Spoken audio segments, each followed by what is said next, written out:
On a quiet summer evening in Jacksonville, Florida, the air was thick with the ordinary sounds of suburban life. Children laughing, the faint aroma of food on the grill, neighbors unwinding after a long week. It was the kind of scene that whispered comfort, routine, and safety. But behind the walls of one seemingly ordinary home, secrets were festering. Dangerous secrets. Secrets that would erupt in violence so sudden, so senseless, that it would leave a community reeling and a family shattered forever. This is the story of Marcus Hale, a husband, a father, and a man who lived a carefully constructed double life. To the world, he was dependable, steady, even forgettable. But in the shadows, he carried on a hidden affair with Danielle Rivers, a woman who only wanted honesty, acknowledgement, and love. For months, Marcus walked a razor's edge, lying to his wife, Selena, lying to his children, and lying to Danielle. He thought he could keep the worlds apart, compartmentalized, safe from colliding. He believed he could bury the truth beneath excuses, silence, and distance. But the truth has a way of clawing itself to the surface. And on June 19, 2020, it came knocking, literally, at his very front door. Imagine it. A wife opening her door to a stranger who knows her husband by name, a stranger who demands answers, a stranger who holds in her presence the power to unravel years of deceit. What happens in that moment? Panic? Rage? Desperation? For Marcus, it was all three. And what he chose to do next would change everything.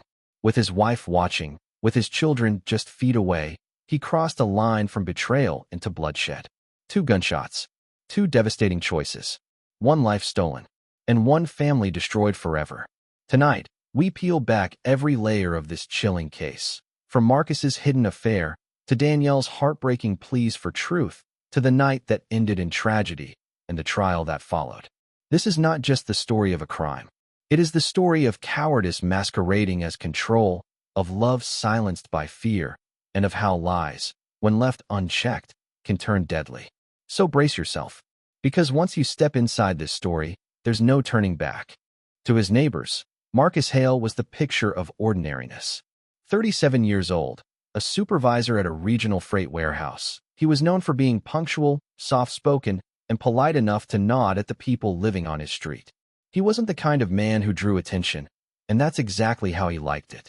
At home, Marcus's life seemed steady. He lived with his wife, Selena Hale, and their 2 children, a 9-year-old son and a 12-year-old daughter.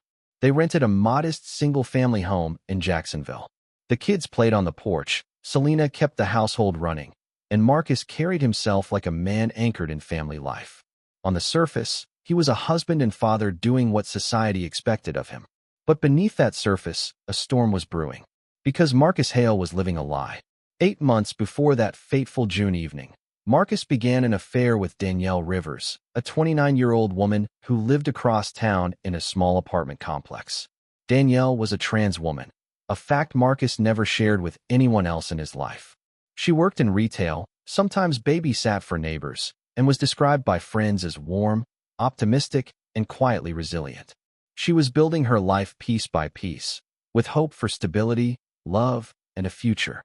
When Danielle met Marcus through a dating app, she thought she'd found someone serious, someone who wanted her. And Marcus, with his quiet demeanor and steady job, seemed safe. He seemed different from the men who treated her like a secret. But Marcus wasted no time in laying down his rules. He told her he lived alone. He claimed his long hours at work left little space for socializing. And most importantly, he insisted she could never come to his home, never meet his friends, and never appear in his other world. At first, Danielle accepted these boundaries. She thought perhaps he was cautious, that he wanted discretion while the relationship grew. After all, she cared for him, and she wanted to believe him. But as months passed, her patience turned to pain. Because Danielle wasn't content with stolen hours in her apartment or in dingy motel rooms. She wanted something real. She wanted to meet him outside of shadows. She wanted to know his life, to share in it, not be hidden from it. And so she began to push back. She asked questions.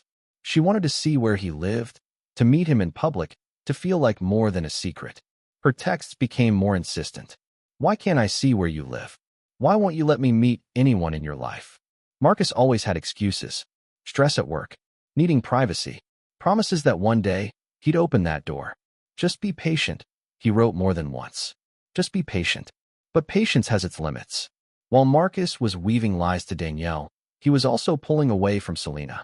She noticed his locked phone, his unexplained late nights, his sudden defensiveness whenever she asked a simple question.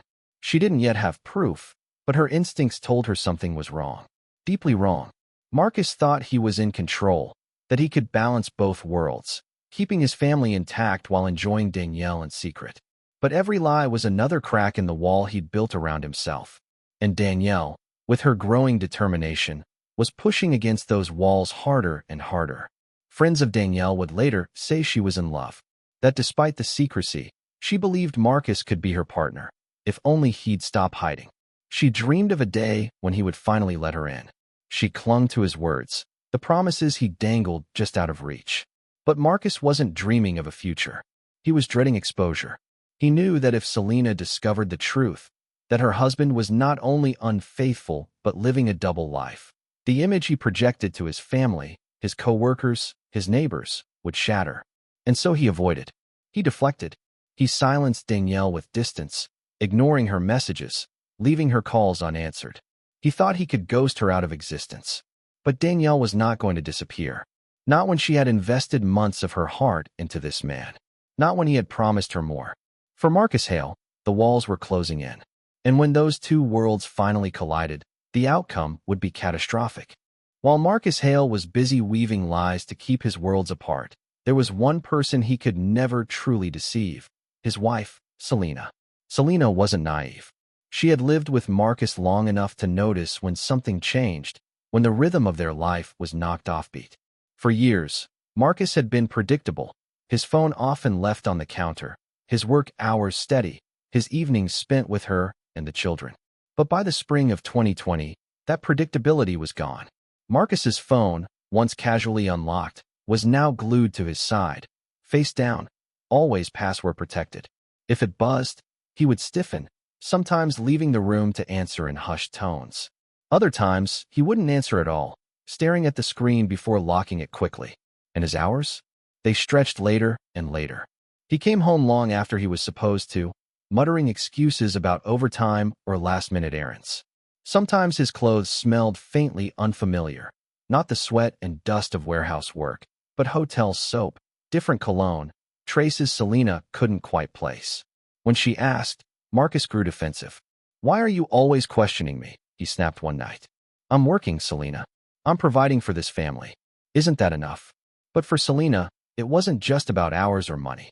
It was about trust, the invisible thread she could feel slipping through her fingers.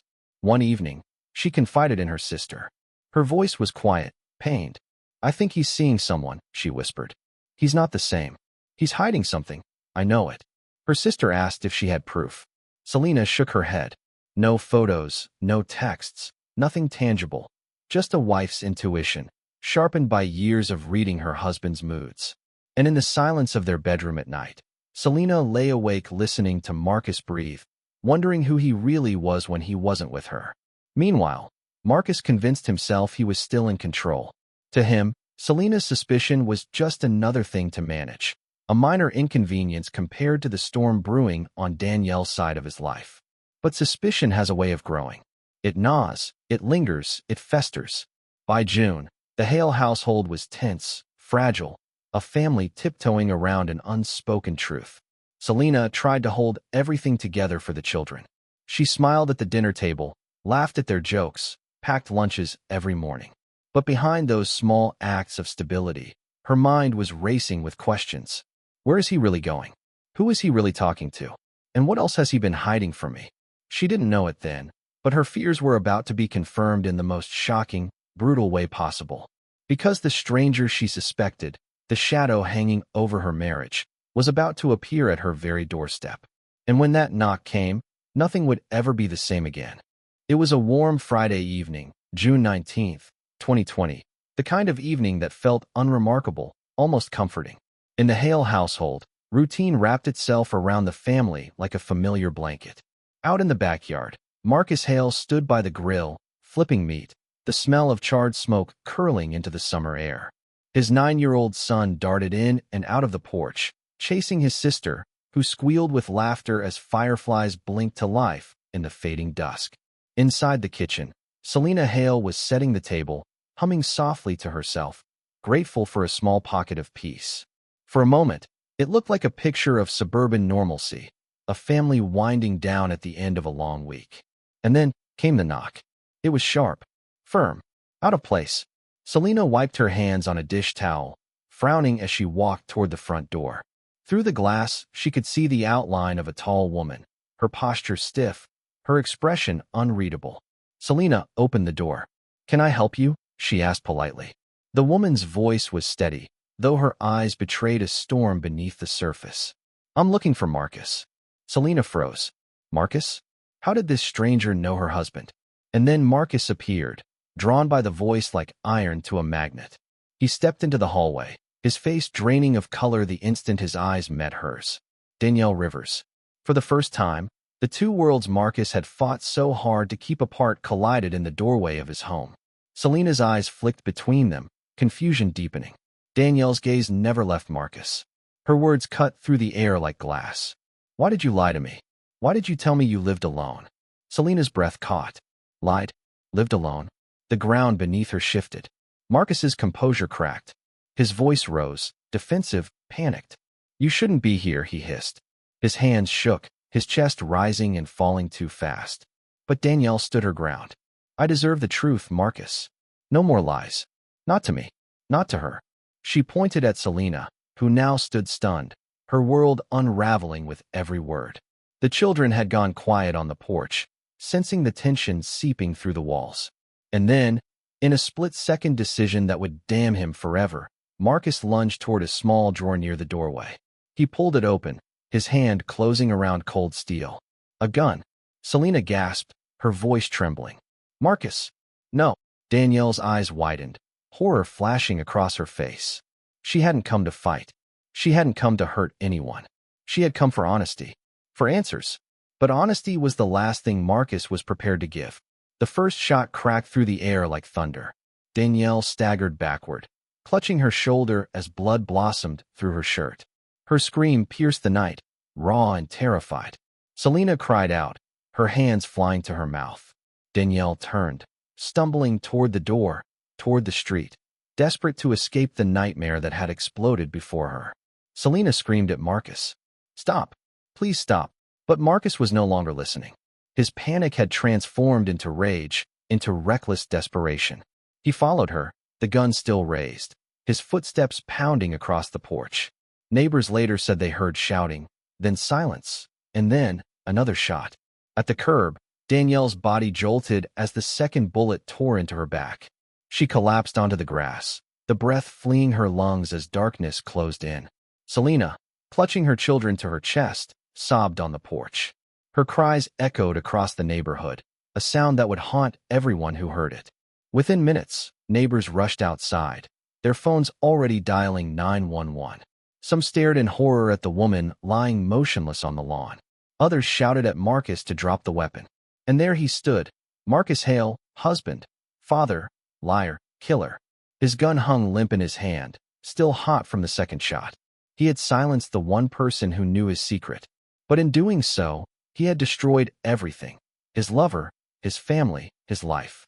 The children, huddled inside, would never forget the sight of flashing lights reflecting off the living room walls as sirens screamed down the street.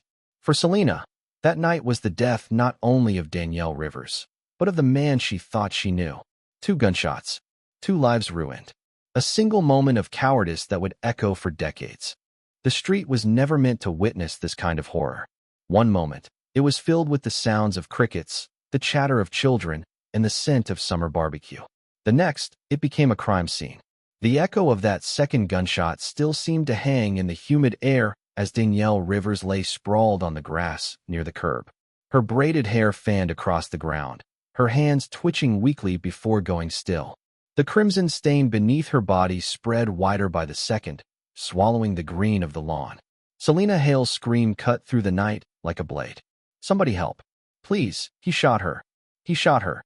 She clutched her 2 children, pulling them inside, shielding their eyes from the terrible sight. With shaking hands, she grabbed the phone and dialed 911. Her voice was frantic, broken. "My husband. He shot a woman. She's outside. She's bleeding. Please hurry." On the porch, Marcus stood frozen, the .40 caliber pistol dangling from his hand.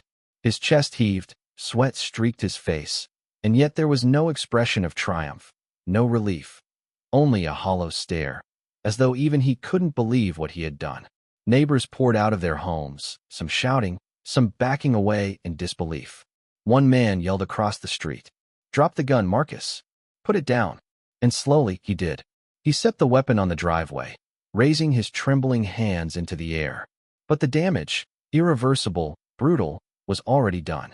When the first flashing lights pierced the night, Selena sobbed with relief. Jacksonville Sheriff's deputies swarmed the scene, weapons drawn, voices commanding. Within moments, Marcus was on his knees, his hands behind his head. Officers cuffed him while others secured the weapon, still warm to the touch. Paramedics rushed to Danielle. They rolled her gently onto her back, their hands moving quickly, pressing, checking for a pulse.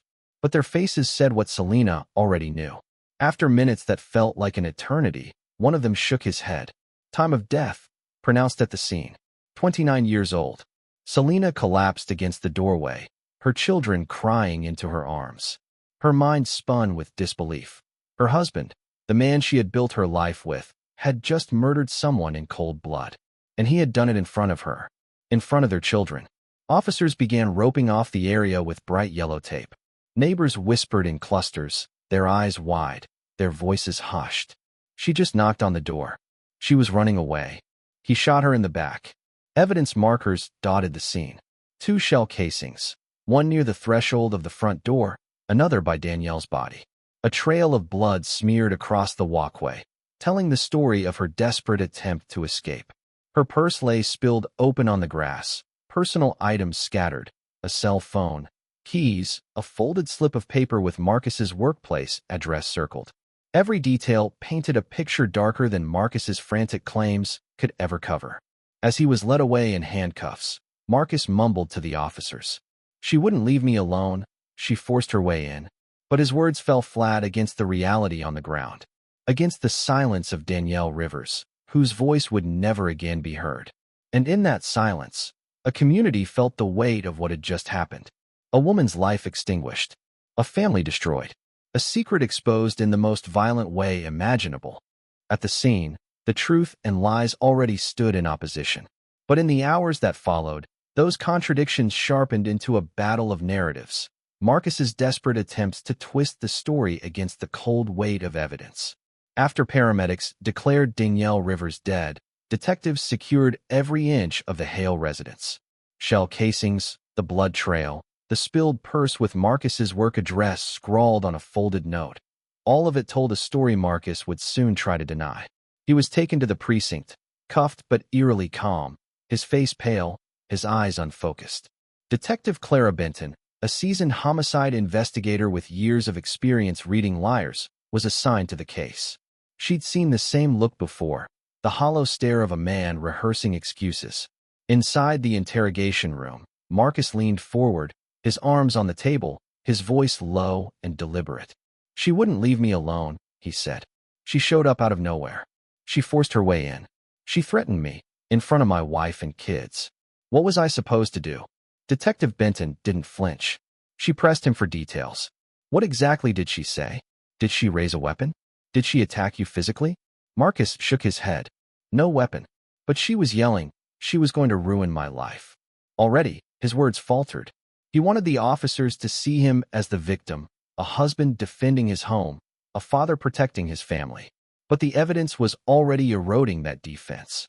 Because while Marcus spun his tale of forced entry and threats, his wife was in another room, giving her own statement. And Selena's account was the polar opposite. Through tears, Selena described Danielle as calm, polite, almost timid. She told detectives that Danielle had knocked gently, introduced herself, and asked to speak to Marcus by name. She wasn't screaming. She wasn't violent. She didn't try to force her way in, Selena explained, her voice trembling. The moment Marcus saw her, he panicked. He just grabbed the gun. Her testimony painted a devastating picture. Danielle hadn't stormed the house like Marcus claimed. She had stood in the doorway, asking questions, demanding truth. The violence had come only from Marcus, and the forensic evidence backed her up. The autopsy confirmed what Selena had described. The first bullet entered Danielle's right shoulder from the front, fired at close range, inside the entryway. The second bullet struck her in the back, tearing through vital organs as she fled toward the street. It was not self-defense. It was pursuit. The blood trail reinforced this sequence, beginning at the doorway, smeared across the porch, ending in the patch of grass where Danielle collapsed. Investigators documented every drop, every streak, every marker of her desperate retreat. Then came the digital evidence. Danielle's phone, recovered from her purse, contained months of messages between her and Marcus. Hundreds of texts revealed the truth Marcus had tried to bury, his lies, his promises, and Danielle's growing frustration. "You can't just disappear on me," one of her final messages read. Another, "I can't be a secret forever." Screenshots showed Marcus repeatedly assuring her, "I'll bring you over soon. Just be patient." Those words stood in stark contrast to his claim that Danielle had been an unstable stalker. And then, the most damning discovery, surveillance footage. A neighbor's security camera, partially obscured by tree branches but still clear enough, captured Danielle running from the doorway with Marcus in pursuit. His arm extended, the gun in his hand, a flash in the dark, followed by Danielle's body collapsing to the ground. The video shredded the flimsy fabric of Marcus's self-defense story. Danielle had been retreating. She was no threat. The fatal shot was nothing less than execution. When confronted with this evidence, Marcus's story shifted again. Now he admitted to the affair, but minimized it. "It wasn't serious," he insisted. "She was obsessed with me. She kept calling, kept showing up. I panicked when she threatened to tell my wife." Detective Benton leaned forward, her voice like steel. "Then explain this. Why did you chase her into the yard? Why pull the trigger when she was already running away?" Marcus had no answer. He stared at the table, silent, his mask finally slipping. Meanwhile, detectives were piecing together Danielle's side of the story through the voices of her friends. They painted a picture of a woman who believed in Marcus, who saw him as a possible partner. She spoke of wanting honesty, of her heartbreak when he blocked her calls. Days before her death, she had told a friend, "I just want him to be honest with me." That was her crime, wanting truth. By the second day of the investigation, prosecutors and detectives were united. Marcus's narrative was a lie, and every scrap of evidence proved it. Danielle hadn't been a threat. She hadn't barged into the house with violence. She had simply knocked, demanded answers, and turned to leave when the man she trusted chose bullets over honesty. What began as Marcus's attempt to save face had now spiraled into something far bigger. His lies were unraveling in the harsh light of forensic science, digital trails, and eyewitness testimony. And soon, those lies would follow him into the courtroom, where he would stand not as a protector, but as a coward exposed. Too often, when we hear stories like this, the victim's name is overshadowed by the killers. Their humanity is reduced to a headline, their life eclipsed by the crime that ended it. But Danielle Rivers was more than a tragic ending. She was a woman with dreams, flaws, laughter, and hope. Danielle lived in a modest apartment complex across town. It wasn't much, a one-bedroom on the second floor with thin walls and an old AC unit that rattled through summer nights, but it was hers. She filled it with little touches of warmth, second-hand furniture decorated with colorful throws, framed photos of friends, and plants she struggled to keep alive but adored anyway. By day, she worked retail. Long hours on her feet, ringing up customers, smiling through exhaustion.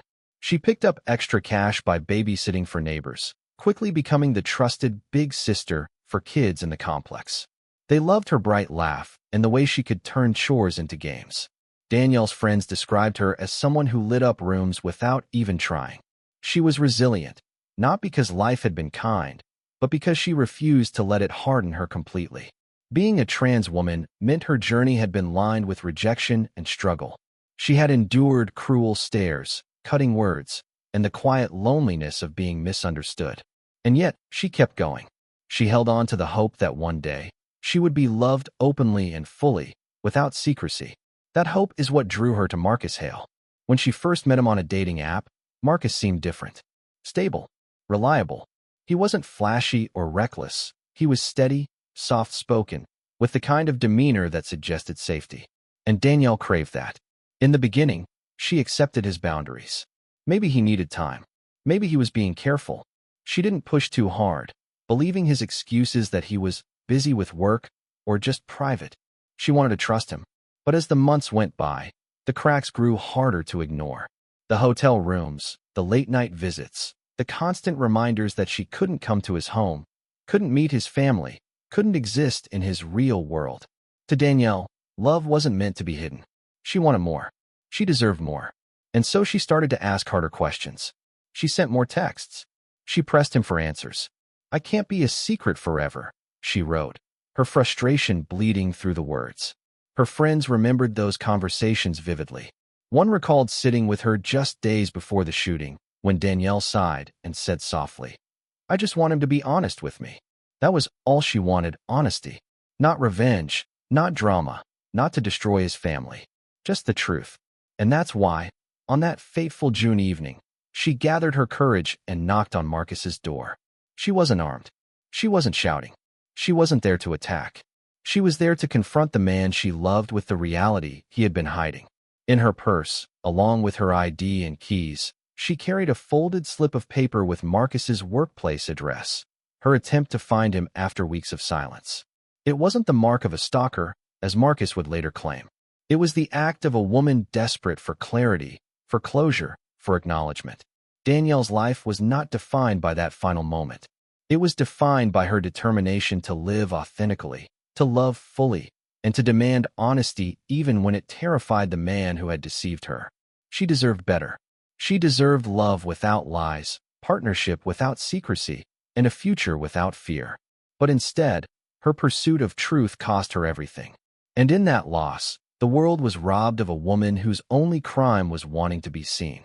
By early 2021, the case of Marcus Hale moved into the stark halls of the Duval County Courthouse.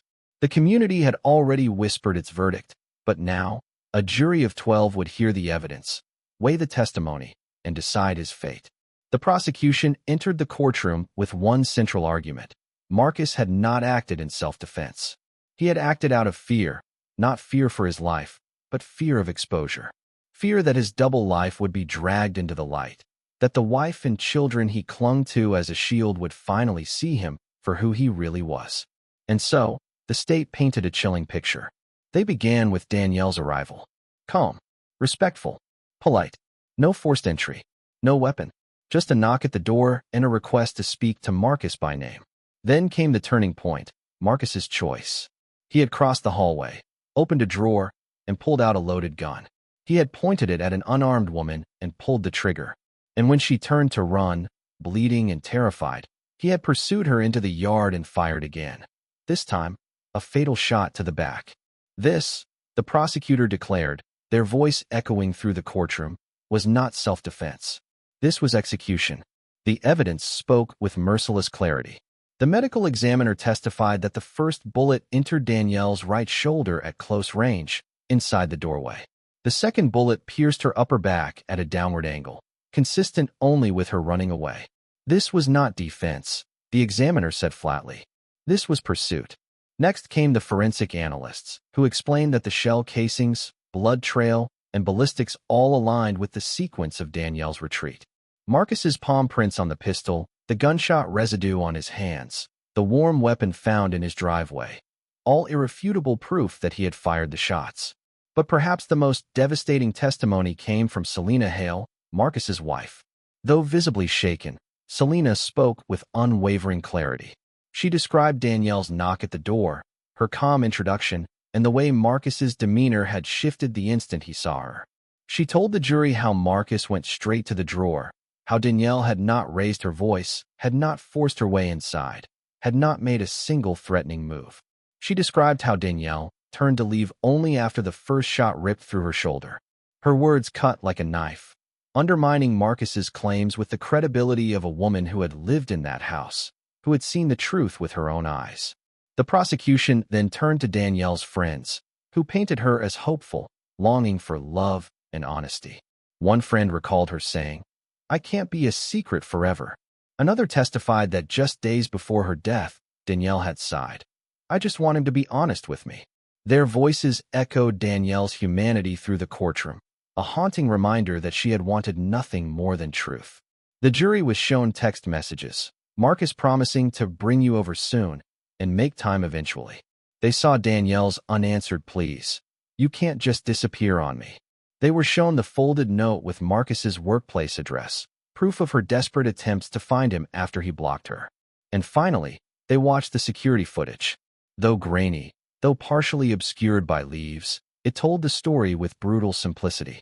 Danielle running, Marcus chasing, a gun raised, a flash, Danielle collapsing. The courtroom was silent as the clip ended. Silent, except for the sound of Marcus shifting in his chair, his eyes fixed downward, his excuses evaporating under the weight of evidence. During cross-examination, the prosecutor asked him directly, "She was running away when you fired the second shot. Who was in danger then, Mr. Hale?" Marcus hesitated. He opened his mouth, closed it again. No answer came. That silence, noted in the trial record, spoke louder than any defense he could muster. For 2 long weeks, the jury listened to the layers of this case, the affair, the lies, the panic, the violence. And piece by piece, Marcus's story of self-defense crumbled into dust. The prosecution ended with words that would hang heavy in the room. This was not the act of a man protecting his family. This was the act of a man protecting his lies. And in doing so, he took the life of a woman who only ever asked him for honesty. After 2 weeks of testimony, evidence, and devastating truths, the jury retired to deliberate. For hours, the courtroom sat in hushed tension. Marcus Hale sat stiffly at the defense table, his eyes cast downward, his hands folded tightly, as though he could squeeze the outcome into his favor. But the truth was already written. Less than a full day later, the jury filed back in. Faces solemn, eyes unreadable. Everyone in the room seemed to hold their breath as the foreperson stood. The clerk asked for the verdict. On the charge of second-degree murder, guilty. On the charge of aggravated assault, guilty. On the charge of use of a firearm in the commission of a felony, guilty. The words struck like hammer blows. Selena closed her eyes, tears streaming silently. Danielle's friends clutched each other's hands, nodding, some weeping softly. And Marcus? He barely moved. His jaw clenched, his face pale, as if only now the reality of his downfall had taken root. But the trial wasn't over. The final word would come from the judge. During sentencing, the courtroom listened as the judge delivered a blistering rebuke. He turned his gaze directly to Marcus, his tone sharp, unyielding. "Your actions were not those of a man defending his family," the judge declared. "They were the actions of a coward. A man so desperate to hide his lies that he chose violence over truth. You silenced a woman who sought nothing more than honesty. And in doing so, you destroyed not only her life, but the lives of your wife, your children, and your own." The gavel of justice fell hard. 40 years in state prison, with no possibility of parole until after 30 years had passed. 40 years, an entire lifetime behind bars. As deputies led Marcus away in shackles, the sound of his chains echoed through the courtroom, a grim counterpoint to the silence left behind. Justice had been served, but justice could not bring back Danielle Rivers. Her laughter, her dreams, her longing for love, all of it had been extinguished on that summer night by a man too afraid to face the truth. And no sentence, however severe, could ever fill that silence. In the end, the tragedy of Danielle Rivers was not born from rage or vengeance. It was born from something far smaller: deceit, cowardice, and the desperate desire of one man to keep his secrets buried. Marcus Hale had choices. He could have been honest. He could have walked away. He could have admitted his truth to his wife, to his family, or at the very least, to Danielle. But instead, he built walls of lies. And when those walls finally cracked, he reached not for honesty, but for a gun. And that single, fatal decision didn't just end Danielle's life. It scorched everything in its path: his marriage, his children's innocence, his own future. Think of Danielle, a young woman who worked hard, who cared for her neighbor's children, who filled her small apartment with color and warmth, who longed for nothing more than to be loved openly. She wasn't a threat. She wasn't a villain. She was simply a human being who dared to ask for truth. And for that, she paid with her life. Think of Selena, a wife who opened her door to a stranger, only to watch her husband transform into someone unrecognizable. In one night, she lost her marriage, her trust, and the man she thought she knew, all while trying to protect her children from witnessing a nightmare. And think of those children, who will forever remember the flashing lights, the yellow tape, the broken sobs of their mother. They will grow up knowing their father is not just absent, but imprisoned for taking a life in cold blood. This story is not only about murder.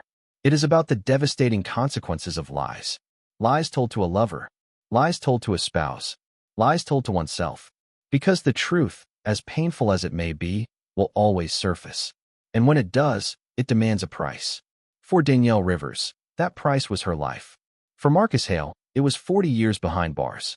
For everyone left behind, it was grief that will never fully heal. And so we are left with this bitter lesson: secrets kill, lies destroy, and sometimes, the most cowardly silence can echo louder than a gunshot. Collision: one man's fear of truth destroyed not only the woman who loved him, but also his own family, leaving behind nothing but silence, grief, and a legacy of betrayal.